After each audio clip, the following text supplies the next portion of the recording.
Dear students, how are you?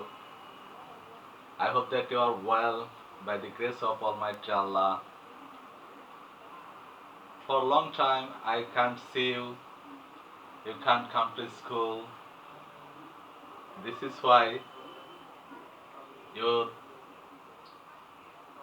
studying is being hampered. Today, I want to teach you sentence.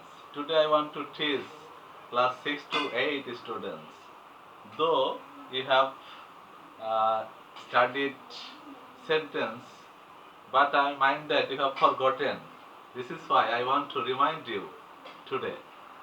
Okay, was my class about sentence. Sentence অর্থ তোমরা সবাই জানো। Sentence অর্থ হচ্ছে বাক্য। সেন্টেন্সের বাংলা অর্থ হচ্ছে বাক্য। সেন্টেন্সকে দুই ভাগে ভাগ করা যায়, একটা হচ্ছে উচ্চারণের দিক থেকে বা অর্থগতভাবে, আর একটা হচ্ছে গঠনগতভাবে। আমি গঠনগতভাবে সেন্টেন্স 5 প্রকার সেটাই তোমাদের দেখাচ্ছি। সেন্টেন্সকে গঠনগতভাবে 5 ভাগে ভাগ করা যায়। যেমন number 1 assertive sentence, number 2 interrogative sentence, number 3 imperative sentence, number 4 objective sentence, number 5 exclamatory sentence. এখন আমি তোমাদের দেখাচ্ছি যে অ্যাসার্টিভ সেন্টেন্স সম্পর্কে আমি এখানে স্ট্রাকচার লিখেছি। তার আগে আমি তোমাদের বলছি যে অ্যাসার্টিভ সেন্টেন্সটা কি। অ্যাসার্টিভ সেন্টেন্স হচ্ছে বিবৃতিমূলক বাক্য।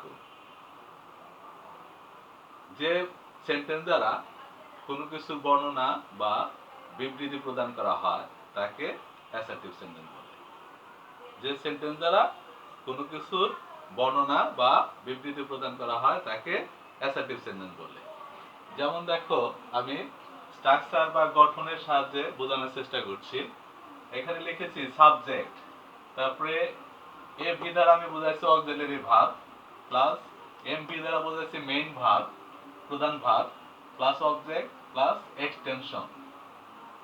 এখানে যেমন উদাহরণ একে লিখেছি হাসান, এটা হচ্ছে সাবজেক্ট। তারপরে এখানে ইজ, এখানে অক্সিলারি ভার্ব নেই, ইজ এখানে মেইন ভার্ব হিসেবে ব্যবহৃত হয়েছে, ইজ। তারপরে কি অবজেক্ট, অবজেক্ট হচ্ছে বা এক্সটেনশন হচ্ছে এ গুড স্টুডেন্ট। তাহলে এখানে গঠন অনুসারে আমার যেটা প্রয়োজন সেটা আমাকে লিখতে হবে। যেমন এক্সাম্পল 2 তে আমি সম্পূর্ণ একটা দেখিয়েছি। যেমন এখানে he subject, subject, auxiliary verb হচ্ছে is, auxiliary verb is, he is. Main verb, main verb বলতে সিং এর সাথে আইন যোগ হয়েছে, কারণ এটা প্রেজেন্ট কন্টিনিউয়াস টেন্স হয়ে গেছে, এজন্য এটাকে আমি মেইন ভার্বই বলবো, সিঙ্গিং। তারপর এ সং হচ্ছে অবজেক্ট, তাহলে he is singing a song, এটা হচ্ছে কি প্রেজেন্ট কন্টিনিউয়াস টেন্স, এবং এখানে গঠনের পুরোপুরি কাঠামো দেখানো হয়েছে। নাম্বার 3 একই ভাবে তারেক সাবজেক্ট, হ্যাজ এখানে হচ্ছে অক্সিলারি ভার্ব, প্রেজেন্ট পারফেক্ট টেন্সের অক্সিলারি ভার্ব হ্যাভ হ্যাজ, এখানে Tarek third person singular number, এজন্য এখানে হ্যাজ হয়েছে। তারপর মেইন ভার্ব অর্থাৎ এটা ভার্বের পাস্ট পার্টিসিপল হয়েছে যেহেতু এটা প্রেজেন্ট পারফেক্ট টেন্স। তারপর অবজেক্ট হচ্ছে এ গার্ডেন। তাহলে আমরা এখান থেকে স্পষ্টতই বুঝতে পারছি যে আমাদের অ্যাসার্টিভ সেন্টেন্স গঠন করতে হলে সেখানে প্রথমে কি লাগবে, একটা সাবজেক্ট লাগবে, তারপরে কি auxiliary verb plus main verb, অর্থাৎ এখানে যখন আমার অক্সিলারি ভার্ব না থাকবে বা প্রয়োজন না হবে তখন আমি মেইন ভার্ব শুধু ব্যবহার করতে পারবো। তারপর অবজেক্ট এক্সটেনশন, এক্সটেনশন অর্থ হচ্ছে বৃদ্ধিকরণ। যদি সেন্টেন্সটাকে বড় বানাতে হয় তাহলে অবশ্যই আমরা এখানে শেষে লিখতে পারবো। আর একটা বিষয় অ্যাসার্টিভ সেন্টেন্সে তোমরা মনে রাখবা যে এই সেন্টেন্সটা সংজ্ঞা পারলা, গঠন পারলা, এখন যদি দেখে চিনো তখন সম্পূর্ণ তোমার পরিপূর্ণ শেখা হয়ে গেল। কিভাবে দেখে চিনবা? দেখে চিনবা হলো দেখবা শুরুতেই তুমি যদি সাবজেক্ট দেখো এবং সাবজেক্টের পর যে কোনো ভার্ব দেখো, সাবজেক্টের পরে যে কোনো ভার্ব দেখলে সেটা মনে করবা অ্যাসার্টিভ সেন্টেন্স। যেমন এখানে ইজ আছে, এখানে ইজ সিঙ্গিং, এখানে হ্যাজ মেড, এরকম সাবজেক্টের পরে আমরা যে কোনো ভার্ব দেখলে মনে করব এটা অ্যাসার্টিভ সেন্টেন্স। এখন আসো ইন্টারোগেটিভ সেন্টেন্স। ইন্টারোগেটিভ সেন্টেন্স হচ্ছে যে সেন্টেন্স দ্বারা কোনো প্রশ্ন করা বোঝায়, সেটা হচ্ছে ইন্টারোগেটিভ সেন্টেন্স। অর্থাৎ যে সেন্টেন্স দ্বারা কোনো প্রশ্ন জিজ্ঞাসা করা হয় বা কোনো কিছু জানতে চাওয়া হয় সেটা হচ্ছে ইন্টারোগেটিভ সেন্টেন্স। যেমন এখানে স্ট্রাকচার লিখেছি যে এইচ, ডাব্লিউএইচ বলতে হাউ, ডাব্লিউএইচ বলতে হোয়াট, হোয়েন, হুইচ, হোম ইত্যাদি আমরা ব্যবহার করব। তারপরে অক্সিলারি ভার্ব, তারপরে subject, main verb, object plus প্রশ্নবোধক চিহ্ন। যেমন এখানে ব্যবহার করছি এইচ এর হাউ, হাউ। তারপর অক্সিলারি ভার্ব কি আর। তারপরে সাবজেক্ট হচ্ছে ইউ, ইউটা সাবজেক্ট। এখানে প্রেজেন্ট কন্টিনিউয়াস টেন্স, এর জন্য সাবজেক্টের আগে আর বসছে, তারপরে মূল ভার্বের সাথে আইনজি যোগ মেকিং, এটা হচ্ছে মূল ভার্ব। তারপরে হচ্ছে টি অবজেক্ট, তারপরে প্রশ্নবোধক চিহ্ন। তাহলে এখানে আমরা কি জানলাম যে ইন্টারোগেটিভ সেন্টেন্সে ডাব্লিউএস ওয়ার্ড থাকলে সেটা সবার শুরুতে দিতে হবে, সবার আগে দিতে হবে। তারপরে হলো auxiliary verb, auxiliary verb tense অনুযায়ী। এখানে যদি প্রেজেন্ট ইনডেফিনিট টেন্স হতো তখন আমরা ডু বা ডাজ ব্যবহার করতাম, কিন্তু এখানে প্রেজেন্ট কন্টিনিউয়াস টেন্স এর জন্য আর ব্যবহার করেছে। এরকম প্রতিটা সেন্টেন্সের অক্সিলারি ভার্ব প্রতিটা টেন্স অনুসারে লিখতে হবে। তারপরে সাবজেক্ট দেওয়ার পরে মূল ভার্বটা ওই টেন্স অনুসারে বিভিন্ন আকার হতে পারে, এক জায়গায় আইএনজি যোগ হতে পারে, আর এক জায়গায় পাস্ট পার্টিসিপল হতে পারে, এরকম আমাদের মনে রাখতে হবে। তারপরে অবজেক্ট, এরপরে হলো প্রশ্নবোধক চিহ্ন। একইভাবে আমি নাম্বার 2 তে দেখিয়েছি ডু, এটা অক্সিলারি ভার্ব, কারণ কি এটা প্রেজেন্ট ইনডেফিনিট টেন্স হিসাবে দেখানো হয়েছে ডু অক্সিলারি ভার্ব। এরপর সাবজেক্ট দে, সাবজেক্ট।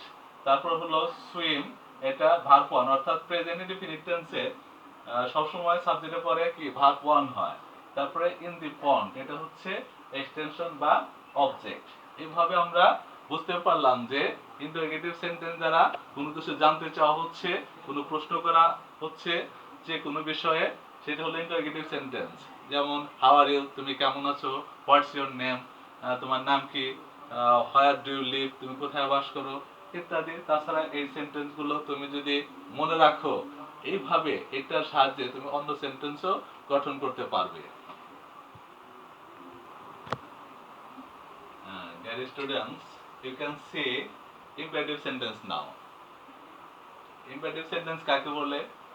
যে সেন্টেন্স দ্বারা আদেশ, উপদেশ, অনুরোধ, নির্দেশ, নিষেধ ইত্যাদি বোঝায় তাকে ইম্পারেটিভ সেন্টেন্স বলে। আমি এখন স্ট্রাকচারের মাধ্যমে বোঝানোর চেষ্টা করছি। এখানে দেখতে পাচ্ছ স্ট্রাকচার 1, শুরুতে লিখেছি কি ভার্ব 1, অর্থাৎ আমি শুরুতে ভার্বের প্রেজেন্ট ফর্ম ব্যবহার করব। তারপরে হলো অবজেক্ট, তারপর এক্সটেনশন। যেমন গো আউট অ্যাট অনস, তাহলে গো এটা হচ্ছে ভার্ব 1, হ্যাঁ, go out at once extension এটা। তারপরে কি প্লে ফুটবল, এটা প্লে ভার্ব 1, ফুটবল এটা হচ্ছে অবজেক্ট বা এক্সটেনশন।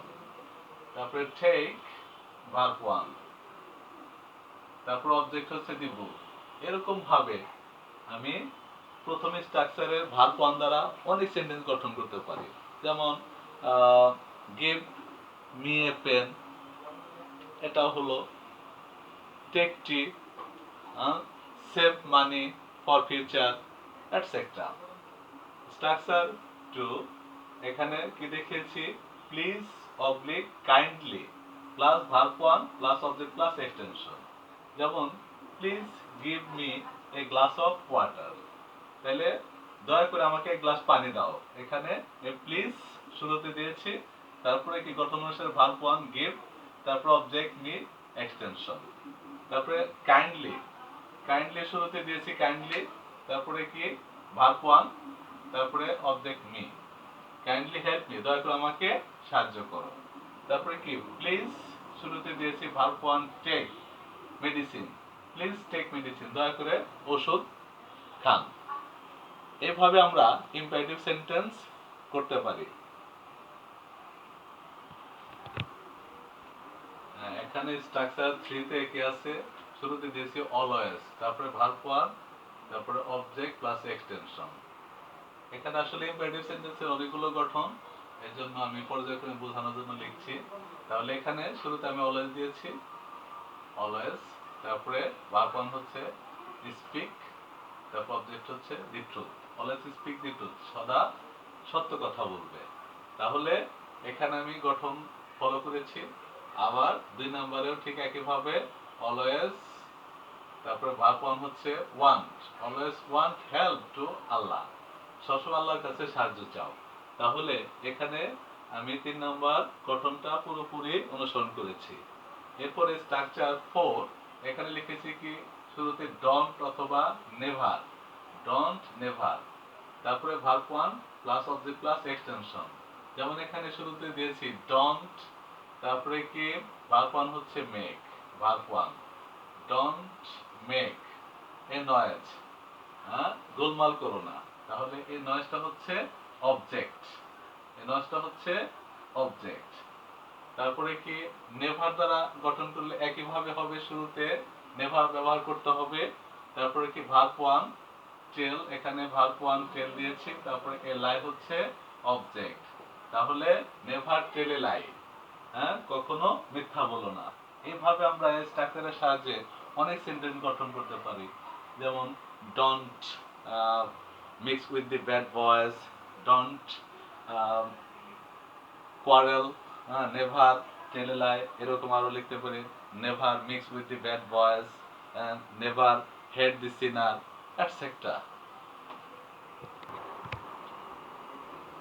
আর একটা স্ট্রাকচার এখানে লিখেছি ইম্পারেটিভ সেন্টেন্সের 5 নাম্বার, এটা শেষ স্ট্রাকচার।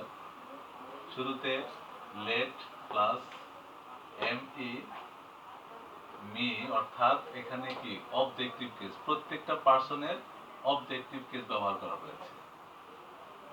মি, হিম, হার, দেম, আজ, অথবা কি এখানে নাম ব্যবহার করা হয়েছে, নাউন। তারপরে ভার্ব, তারপরে এক্সটেনশন। অর্থাৎ এখানে লেট আমরা আজ, লেটের পরে যেটা আজ ব্যবহার করেছি 4 নাম্বার, এই লেটের পরে আজ ব্যবহার করলে সেটাকে প্রস্তাব করা বোঝায়। তাহলে লেট আমরা দুইটা অর্থে এখানে ব্যবহার করেছি, একটা হলো প্রস্তাব অর্থে আর একটা হচ্ছে অনুমতি অর্থে। এই লেটের পরে আজ দ্বারা শুধু প্রস্তাব বোঝায় যে লেট আস প্লে ক্রিকেট, চলো আমরা ক্রিকেট খেলে আসি। এই লেটের পরে আজ দিলে শুধু প্রস্তাব করা বোঝায়। আর অন্যান্য ক্ষেত্রে সবগুলো অনুমতি বোঝায়। যেমন লেট মি গো আউট, আমাকে বাহিরে যেতে দিন। একইভাবে লেট হিম ডু দি সাম, তাকে অঙ্কটি করতে দিন। লেট হার মেক টি, তাকে চা বানাতে দিন। লেট রানা প্লে ফুটবল, রানাকে ফুটবল খেলতে দিন বা দেওয়া হোক। এইগুলো হচ্ছে ইম্পারেটিভ সেন্টেন্স। তাহলে আমরা ইম্পারেটিভ সেন্টেন্স সম্পর্কে যে গঠনগুলো জানলাম, এগুলো যদি আমরা বারবার পড়ি এবং এগুলো দিয়ে যদি আমরা আর নতুন সেন্টেন্স বানানোর চেষ্টা করি, তাহলে আমাদের কাছে বিষয়টা ইজি হয়ে যাবে। যদিও এগুলো অনেকেই হয়তো তোমরা ভাবছো যে আবার এখন পড়াচ্ছে, আগে পড়িয়েছে, তারপর তোমাদের স্মরণ করে দিচ্ছি, তোমরা তো ভুলে যাও, যেটা বাস্তব আমি দেখেছি। এই জন্য আবার আমি এই সেন্টেন্সের ক্লাসটা তোমাদের দিচ্ছি, তোমরা অবশ্যই পড়বে। এখন আসে অপারেটিভ সেন্টেন্সে 4 নম্বরের। অপারেটিভ সেন্টেন্স হচ্ছে যে সেন্টেন্স দ্বারা ইচ্ছা, প্রার্থনা বা আশীর্বাদ করা বোঝায় তাকে অপারেটিভ সেন্টেন্স বলে। যে সেন্টেন্স দ্বারা ইচ্ছা, প্রার্থনা বা আশীর্বাদ করা বোঝায় তাকে অপারেটিভ সেন্টেন্স বলে। অপারেটিভ সেন্টেন্সের স্ট্রাকচারটা হচ্ছে may plus subject plus verb one plus extension. যেমন এখানে এক্সাম্পল লিখেছি, শুরুতে মে দিতে হবে, তাহলে মে দিয়েছি মে, তারপরে সাবজেক্ট হচ্ছে আল্লাহ, তারপরে ভার্ব ওয়ান সেভ, তারপরে এক্সটেনশন বা অবজেক্ট, এটা হচ্ছে you. May Allah save you, Allah তোমাকে রক্ষা করুক। তারপরে কি নাম্বার 2 তে মে, গঠন অনুসারে মে দিয়েছি, তারপরে ইউ হলো সাবজেক্ট ইউ, তারপরে বি হচ্ছে এখানে verb, happy extension, may be happy, তুমি সুখী হও। এইভাবে আরো অনেক অবজেক্টিভ সেন্টেন্সের উদাহরণ তোমরা দিতে পারবে। মে ইউ বি সাকসেসফুল, এইভাবে তোমরা আরো দিতে পারো। May Allah bless you, may you live long, etcetera. এরপরে আসি আমরা 5 নাম্বার এক্সক্লামেটরি সেন্টেন্স। এটা হচ্ছে শেষ সেন্টেন্স। এক্সক্লামেটরি সেন্টেন্স হচ্ছে যে সেন্টেন্স দ্বারা মনের আকস্মিক আবেগ, সুখ দুঃখ, হাসি কান্না ইত্যাদি প্রকাশ পায়, তাকে বলা হয় এক্সক্লামেটরি সেন্টেন্স। এই সেন্টেন্স দ্বারা মনের আকস্মিক আবেগ, সেটা সুখেরও হতে পারে, দুঃখেরও হতে পারে, হাসিরও হতে পারে, কান্নারও হতে পারে, এরকম আবেগ যখন প্রকাশ পায় সেটা হচ্ছে এক্সক্লামেটরি সেন্টেন্স। এখানেও আমি কয়েকটি গঠন এখানে দেখিয়েছি। 1 নম্বর গঠন হচ্ছে বা স্ট্রাকচার হচ্ছে কি হুররা, শুরুতে কি লিখছে হুররা, তারপরে আশ্চর্যবোধক চিহ্ন, তারপরে সাবজেক্ট, তারপরে ভার্ব প্লাস এক্সটেনশন। হুররা একটি আনন্দসূচক শব্দ। যখন কোনো আনন্দজনক কোনো বিষয় আমরা শুনবো বা ব্যবহার করব, তখন আমরা হুররা ব্যবহার করব, এজন্য লিখেছি হুররা। তারপরে কি সাবজেক্ট হলো we have on the match, কি মজা, আমরা খেলায় জিতেছি। তাহলে এই যে খেলায় জিতেছে, এটা একটি আনন্দজনক বিষয়, এজন্য এখানে হুররা ব্যবহার করা হয়েছে। একইভাবে নাম্বার 2 তে হুররা I have got a lottery, কি মজা, আমি একটি লটারি পেয়েছি। তাহলে লটারি পাওয়াটা এটা তো একটা আনন্দজনক বিষয়, এজন্য এখানে হুররা ব্যবহার করা হয়েছে। তাহলে এখানে স্ট্রাকচার 2 তে কি আছে এলাস, তারপর আশ্চর্যবোধক চিহ্ন, তারপর subject verb extension. Alas he has died, দুঃখজনক, সে মারা গিয়েছে। অর্থাৎ যদি কোনো দুঃসংবাদ বা দুঃখজনক বিষয় থাকে তখন আমরা শুরুতে এলাস ব্যবহার করব। একইভাবে নাম্বার 2 তে এলাস আশ্চর্যবোধক চিহ্ন, তারপর Rafiq has failed in the exam, তাহলে রফিক কি পরীক্ষা ফেল করেছে, এটা একটা দুঃখজনক বিষয়, এজন্য এখানে শুরুতে এলাস ব্যবহার করা হয়েছে। এরকম যত দুঃখজনক বিষয় আমাদের সামনে আসুক না কেন, সেখানে আমরা এক্সক্লেমেটরি সেন্টেন্সের গঠন অনুসারে শুরুতে এলাস ব্যবহার করব। এরপর স্ট্রাকচার 3 হাউ, তারপরে কি অ্যাডজেক্টিভ, সাবজেক্ট ভার্ব আশ্চর্যবোধক চিহ্ন। যেমন হাউ নাইস, হাউর পরে নাইস এটা অ্যাডজেক্টিভ, তারপরে দি রোজ এটা হচ্ছে সাবজেক্ট, তারপরে ইজ হচ্ছে ভার্ব, তারপর আশ্চর্যবোধক চিহ্ন। How nice the rose is, গোলাপটি কি সুন্দর, এরকম অর্থে আমরা হাউ ব্যবহার করব।